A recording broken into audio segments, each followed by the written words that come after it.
comment optimiser le positionnement de nos images dans Google et comment en analyser les résultats, c'est les réponses que je vous propose de découvrir dans cette nouvelle vidéo d'Edimension Analytics. Alors forcément, les images, c'est un élément hyper important de votre référencement naturel. Ça peut forcément améliorer très grandement le positionnement de vos pages et nous allons découvrir un petit peu plus là-dessus dans cette vidéo. Alors la première chose que je vais vous montrer, c'est vraiment l'importance des images. Quand on va dans SEMrush Sensor, on peut se rendre compte que la fonctionnalité des SERP, donc l'occurrence des fonctionnalités des SERP, en fait c'est toutes les fonctionnalités que l'on peut retrouver dans le moteur de recherche. Et on va vite se rendre compte, en analysant ici en dessous, que le carrousel d'images représente 48% des résultats, ce qui est juste énorme. Donc pratiquement une fois sur deux, on va voir sur une requête les images en carrousel qui vont se positionner. Alors à quoi ça ressemble ? Ça ressemble à ceci. On peut voir donc ici c'est les annonces shopping et ici nous avons bien un carrousel d'images avec les différents produits que l'on peut forcément générer du trafic et aider grandement le positionnement de vos pages dans Google. Donc retournons encore un petit peu dans SEMrush, on a également des images pures qui sont ici, donc le pack d'images s'affiche si Google détecte qu'un contenu visuel permet à une page de résultats plus complète. Il s'agit généralement d'une ligne d'image associée parmi les résultats de recherche organiques. Donc, on comprend tout de suite que toujours l'objectif de Google, c'est d'apporter une expérience utilisateur exceptionnelle. Et donc, forcément, s'il peut ajouter des images dans les résultats sur la requête que l'Internet a fait, eh bien, il va le faire. Et donc, forcément, si vous avez optimisé vos images, eh bien, vous allez gagner en visibilité dans le moteur de recherche. Donc, c'est quelque chose qui est hyper important à faire. Alors, regardons quelques bonnes pratiques pour positionner au mieux les images de son site à travers le moteur de recherche. Ici, j'ai pris une requête typique de recette de crêpes, et je suis tombé sur le site de Hervé Cuisine. Alors, on peut aller voir comment est-ce qu'il a agencé tout ça. Il y a tout de suite un matching qui se fait entre la requête que j'ai réalisée et l'URL, donc ça, c'est déjà un excellent point pour le référencement naturel, forcément. Ensuite, on a dans le H1 ici, on a bien la requête qui est reprise, donc c'est toujours excellent. Et alors, quand on regarde un petit peu au niveau des images, on va voir ici qu'on a toute une série de 3 idées de présentation des crêpes, et on a des images qui représentent les crêpes. Alors, on va un petit peu analyser un peu plus loin. La première chose que je vous conseille de faire, en fait, et c'est souvent quelque chose qui est loupé, c'est de nommer votre fichier en fonction du mot-clé que vous voulez positionner. Déjà, ça, c'est déjà une très bonne pratique, parce que ça va déjà aider le moteur de recherche à dire, ok, ça parle de ceci. Donc, clairement, on va regarder si ça a été fait, et pour pouvoir analyser ça, il suffit d'enregistrer l'image sur l'ordinateur. Et voilà, ici, on peut très bien voir que c'est recette crêpes au Nutella, qui est le nom du fichier, donc ça c'est parfait, et on voit bien que effectivement la photo reprend bien un pot de pâte à tartiner au chocolat, on va dire, et en dessous on a également un texte alternatif qui reprend l'intitulé de l'image. Donc ça, on est vraiment dans l'optimisation pure et dure, et ça a été refait également ici. Donc ici on a gâteau de crêpes avec ganache. Si j'analyse le fichier, donc enregistrer l'image, voilà. Je vais bien avoir recette de gâteau de crêpes, donc c'est parfait, ça match bien. Donc on a aussi du contenu écrit qui est autour des images, donc ça c'est aussi une optimisation qui est recommandée par Google, c'est-à-dire que il faut mettre des images dans le contenu, mais ce qui est très important, c'est d'avoir aussi du texte qui va dire de quoi est-ce qu'on parle ici. Ici, c'est 3 idées de présentation de crêpes. Et on a bien les images avec les crêpes, on a les textes alternatifs. Donc tout ça, ce sont forcément de très bonnes pratiques. Et également utiliser la balise Alt pour pouvoir améliorer le positionnement. Ça, c'est également une super bonne pratique. Alors, une autre chose que Google recommande, c'est optimiser l'emplacement. Par exemple, ici, c'est un peu loupé, c'est-à-dire que ça aurait été préférable d'avoir l'image sur le dessus pour pouvoir avoir un meilleur positionnement. À savoir que généralement, quand une page est crawlée, elle est crawlée de haut en bas. Et si le crawler de Google tombe directement sous l'image, c'est forcément beaucoup plus pertinent.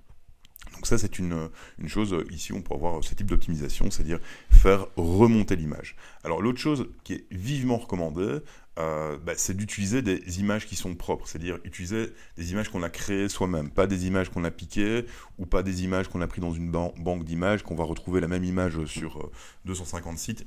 Ça, c'est vraiment pas une bonne pratique. Donc, autant, tout le monde a un smartphone, tout le monde sait faire des photos, donc autant utiliser ses propres images pour pouvoir avoir un contenu qui est unique et exclusif. Ça, Google, il adore. Une structure d'URL logique pour les images. Donc, on va utiliser un chemin d'URL ainsi que le nom du fichier pour interpréter les images. Il est donc conseillé d'opter pour une structure logique lorsque vous organisez les URL. Donc, ici, par exemple, nous avons une structure logique, c'est-à-dire qu'on a recette / crêpe Chandler. On pourra voir aussi toutes les variantes des crêpes, donc crêpe Chandler, crêpe au chocolat, crêpe au sucre, crêpe à la confiture, tout ce qu'on veut, et avoir une structure d'URL optimisée. Et pour pouvoir optimiser ça, c'est pas mal d'utiliser en fait un sitemap. Donc le sitemap, c'est on va dire, pour faire très simple, pas rentrer trop dans les détails, c'est un guide qui va pouvoir dire à Google exactement comment est-ce que le contenu est structuré. Donc, alors, une autre chose, toujours pour le référencement naturel et toujours pour pouvoir donner une expérience utilisateur de qualité, il faut toujours penser au poids des images. C'est-à-dire que, effectivement, si l'image est trop lourde, ça va totalement plomber la vitesse du site.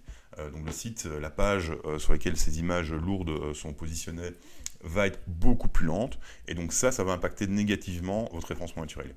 Donc moi, le conseil que je donne toujours aux webmasters avec qui je travaille ou que je rencontre, c'est de toujours se dire, ok, je veux en fait que l'image soit la plus légère possible, et la seule condition que je vais mettre, donc on ne me parle pas de poids ou quoi que ce soit, la seule condition que je vais mettre, c'est que l'image ne soit pas trop altérée, c'est-à-dire que l'image reste nette.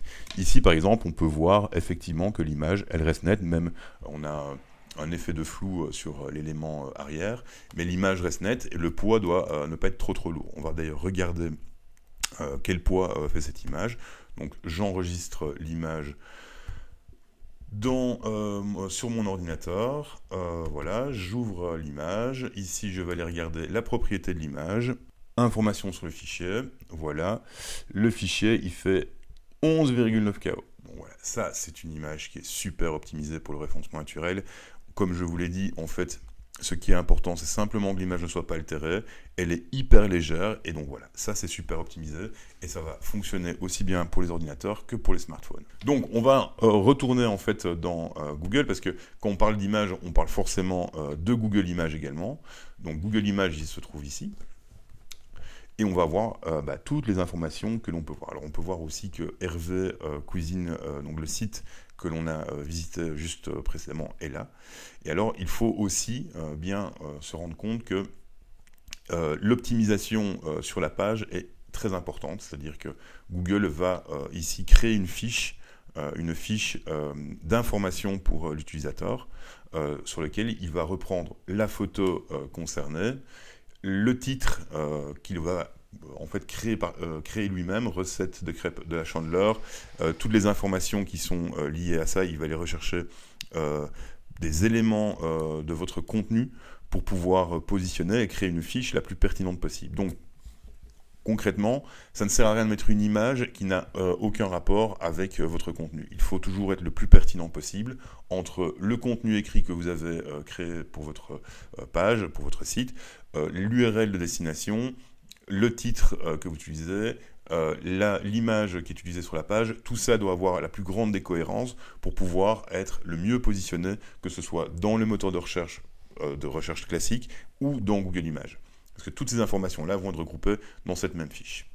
Donc voilà, si vous avez des questions par rapport vraiment à l'optimisation des images, on peut encore aller plus loin, on peut expliquer encore beaucoup plus de choses. Bon, je ne vais pas faire une vidéo de 45 minutes uniquement sur cette partie-là, mais là, vous avez déjà toute une somme d'informations hyper importantes. Donc pour résumer, en gros, donc si je retourne sur le site de Hervé Cuisine, voilà.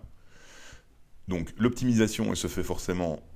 La requête doit être dans l'URL. Ça, c'est vraiment le principe même d'une optimisation de référencement naturel. Donc ici, recette de crêpes, et puis c'est recette de crêpes à la Chandler, donc c'est un petit peu plus long, mais ça marche aussi. On va forcément avoir du contenu qui est riche, même avec des liens qui vont repointer vers des contenus annexes, c'est-à-dire ici on repointe vers crêpes roulées au Nutella ou encore crêpes pour la Chandeleur, crêpes Suzette, crêpes tiramisu. Donc tout ça c'est pour renforcer le maillage interne du site. Ensuite on va avoir des images dont le fichier est correctement nommé, comme on l'a vu tout à l'heure. Si j'enregistre le fichier, il porte bien le nom de l'image que je vois. On a du contenu et du texte alternatif autour. C'est-à-dire que ça, c'est encore pour renforcer le positionnement. Et on a des titres, des sous-titres qui sont toujours repris, donc des H1, des H2, des H3, qui sont toujours optimisés sur la requête et optimisés sur l'image que l'on veut positionner.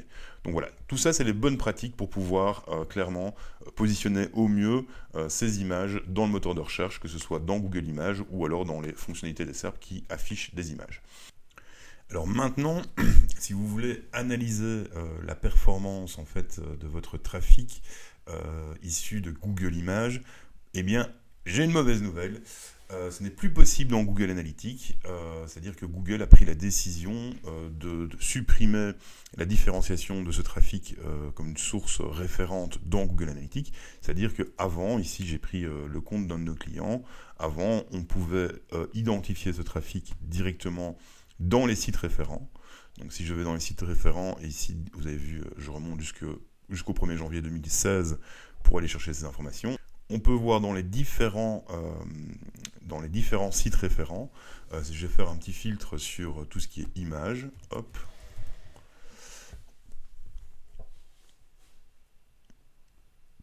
On peut voir dans les sites référents que nous avons effectivement du image.google.fr et du image.google.com. Et encore du image.google.de. Donc, je vais prendre celui où il y avait le plus de trafic, ici, donc image.google.fr. Et on voit que à cette période-ci, je vais simplement mettre semaine, hop, on voit à cette période-ci, voilà, je n'ai plus de trafic. Et donc, globalement, à partir de février 2017, il n'a plus été possible d'analyser de manière précise le trafic venant de Google Images dans votre compte Google Analytics. Donc, Google a longuement tergiversé, tous les spécialistes analytiques de chez Google se sont mis autour de la table pour savoir est-ce qu'ils allaient remettre ce trafic dans Google Analytics ou pas. La réponse a été non. Ils ont dit, non, en fait, pour analyser le trafic de Google Images, il faut utiliser maintenant la Search Console. Alors, dans la Search Console, quand vous allez dans l'onglet Performance, que vous pouvez voir ici, je le réactive encore une fois, voilà, vous avez en fait les différents types de recherche. Et si vous cliquez ici, vous pouvez changer et faire un filtre sur Images. Voilà, vous appliquez. Et vous allez pouvoir comprendre ici, juste sur une période sur les 3 derniers mois, le nombre de clics générés, le nombre d'impressions générées directement depuis Google Images et les requêtes de recherche qui y sont liées. On va voir les pages de destination. Bon, ici, je ne vais pas les montrer parce que sinon, on va tout de suite comprendre de quel client je parle. On va voir les différents pays sur lesquels les images sont sorties, les différentes devices, etc. Donc, c'est le seul moyen aujourd'hui, actuellement, de pouvoir analyser le trafic issu de Google Images, c'est utiliser la Search Console en utilisant le Search Type Image pour pouvoir comprendre en fait l'impact du trafic. Malheureusement, donc, on ne peut pas analyser le taux de conversion, on ne peut pas analyser la performance du trafic, c'est-à-dire le nombre de pages vues, etc. Tout ça, c'est terminé. Peut-être qu'un jour, Google reviendra sur cette décision, mais en tout cas, pour l'instant, les choses sont faites comme cela. On arrive à la fin de cette vidéo sur l'optimisation du positionnement de vos images dans Google. J'espère que ça vous a plu. Alors, petite parenthèse, c'était Emmanuel Petiot qui m'a proposé en message privé de faire cette vidéo-là. Donc, si vous aussi, vous avez des questions que vous posez à travers l'outil Google Analytics ou Search Console ou même SEMrush ou même les outils que j'utilise comme YouTube Analytics, Facebook Analytics, mais n'hésitez pas à me poser des questions. Moi, c'est un véritable plaisir d'y répondre. L'objectif de ces vidéos, c'est forcément de faire participer la communauté et de partager ma passion que j'ai pour tous ces outils d'analyse. Donc n'hésitez surtout pas à me poser des questions, n'hésitez pas à m'encourager, n'hésitez pas à réagir, montrer que vous êtes vivant sur les réseaux en mettant des interactions sur les contenus. Je vous souhaite un excellent dimanche analytique et on se retrouve très bientôt pour de nouvelles vidéos.